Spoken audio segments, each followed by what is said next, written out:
session is to teach you our policies and procedures as an aide on one of our school buses. The objective is to give you an understanding of what is required and expected of you when you're on one of our buses, because what's been happening in the past is a free-for-all.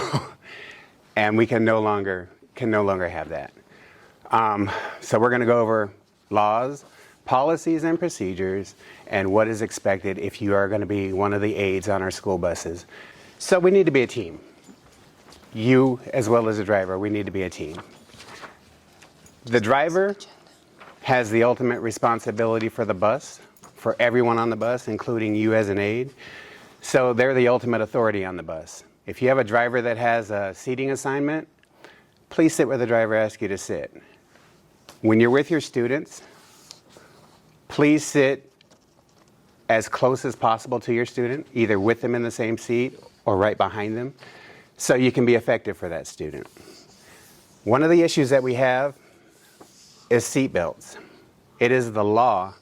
If it is on the bus, if it's equipped, it must be worn. So cell phones, if you were told that you're documenting daily. If you're documenting daily on your cell phone, then you make your documentation and the cell phone goes away. If it's related with your student, documentation, an emergency situation, something related to your student or the school bus, then it's obviously able to use. So if you can't even use the radio, which will show you if you're in an accident and you don't know where you're at, what good are you? Please communicate with your drivers. Get to know who your driver is. Get to know your route number. In case of an emergency, you can get on the radio and call out your route number and let them know where you are. Every one of our buses has a seatbelt cutter on it. Ask your driver where it is. If they don't tell you where it is, ask them where it is. The emergency equipment, know where it is. In case the driver is incapacitated, you're going to be the other adult on the bus. So you might have to be in control of that situation. So in a chain of communication, if a driver is having a problem with an aide, they will go to their immediate supervisor, and then that supervisor will contact your VP, and vice versa. If you're having a problem with the driver, it needs to be made aware of. It goes both ways. We're not perfect either. So if you're having a problem with your driver, something's going on that you guys aren't good with, also communicate with your VP. Your VP will contact the supervisor, and then the supervisor will obviously contact the driver. And every driver is different. We all run our buses differently. So you might have one that's not as strict with as far as a seating chart. But if they do have a seating chart, like Leonard said, please go by what they are, because it just makes it more difficult for you and them. It affects everybody, you know, and we're all special. So don't be insulted if you help, but they still check. But anything to do with a wheelchair, let the driver ultimately do that also. They can take the cover off of the wheelchair ramp, they'll deploy the ramp, secure the ramp, tie the wheelchair down. Please wear appropriate clothes and shoes. We're actually going to go onto the school bus and have you evacuate out of an emergency exit so you have an understanding of how that operates. Front door, passenger entrance, exit would be your primary door, but if not available, then we are going to have to use the emergency exit, and that's what we're going to do this afternoon. You guys are on the bus to assist, so if there were an accident, you got to keep in mind that you could be the one, if the driver was not able to help or something, you are the one as an adult to assist with the emergency evacuation. So when we do it once a year at school, which to me is not enough, everybody is supposed to evacuate the bus, just because it is a drop. And you've got to remember that, you know, you're evacuating as quickly as you can. Leonard's up front with most of the emergency equipment. Just know where it's located. So in the event of an emergency, you could get to it. Your fire extinguisher, your first aid kit, your body fluid cleanup kit. You don't need to worry about that one. And every bus is different, so it's going to be located in a different position. Every bus is going to be equipped with a seatbelt cutter on it, like we mentioned earlier. Is there one in there? No. but just ask your driver. If they don't tell you, just ask them where it is so you know where it's at. And they've normally got it in their driver compartment area, or it's Velcroed somewhere near the driver. So at least you know where it's at. On the safety vest, if you would cut across the top and it'll just open it up, cut it up, and then across the top and it just opens like a shirt, and you can just step them out of it, get them out of there as quick as possible. In the event of an emergency, if you have a wheelchair on the bus, you're more than likely not going to be able to take them out of the wheelchair ramp. So you're just going to cut them out of their chair, their seat belt. You can use the wheelchair ramp cover, put the student on it, and drag them out of the emergency exit with that. There is a fire extinguisher on all wheelchair buses. There's a fire extinguisher next to the wheelchair. There's always two on a wheelchair bus.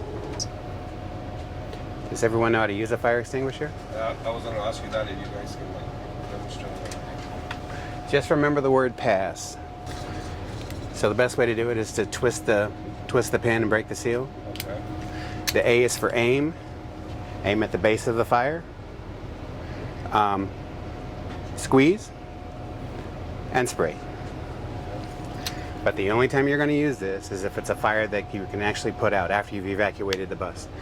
Let the bus burn down. It's insured. Your safety and the student's safety is what's most important. You've got to know your surroundings. You have to know your emergency exits. It's just so important. You're our eyes and ears and the safety of our kids too. And we rely on you guys a lot. So when he uses the radio, you guys ask your driver, what's the route? We're going to do a test. Say, with, route 727, we've just been in an accident, I'm an 8 on the bus, we're evacuating. Smart Tag also gives us locations. What we're going to do now is go out the emergency exit. The first two people out, if you could put your arms up like this, make a fist. People coming out, we want you to sit down on your bottom and put your palm on their fist and assist them to get off of the bus. It's never going to be the same bus number. It's always, at some point in the year, they're not going to have their actual bus that they were assigned to. But they go by their route, right? They go by the route. route. We all go by route. Special needs all start with a 7. All their routes start with 7. So 701 to 785, I think. We have GPS. They'll know where you're located. It's just the route number.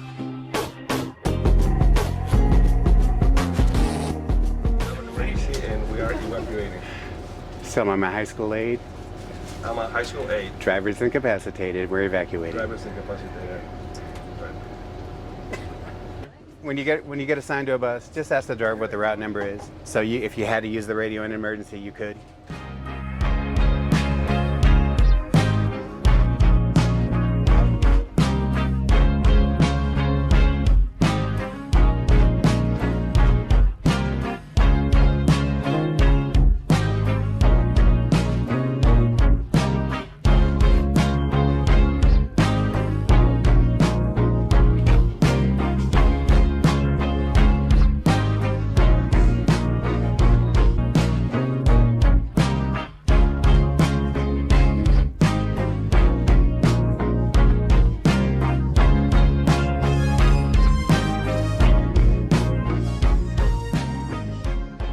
Please. I was at Lancaster High School and there was a shortage and there was a lot, the buses weren't arriving on time.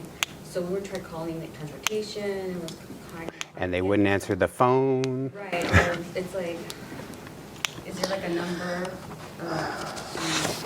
There is a direct line, but a lot of times all of our dispatchers are driving. And are the parents made aware of that? If the driver is more than 15 minutes late, they're going to notify dispatch. Dispatch is going to have someone making phone calls to parents letting them know, yes. But ultimately, it falls on the driver. That's the first place the parent sees, so that's who's going to take the brunt of everything that's happening. And we do have this, it's Smart Tag. You see the kids, how they're scanning on and off on our little tablets. Eventually, it's going to be a wonderful thing to where a parent can actually log on into Smart Tag and they can track the bus. Every day's a different day on a special needs bus.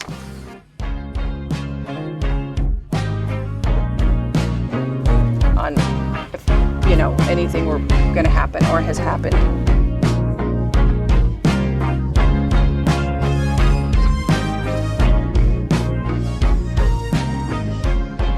Thank you.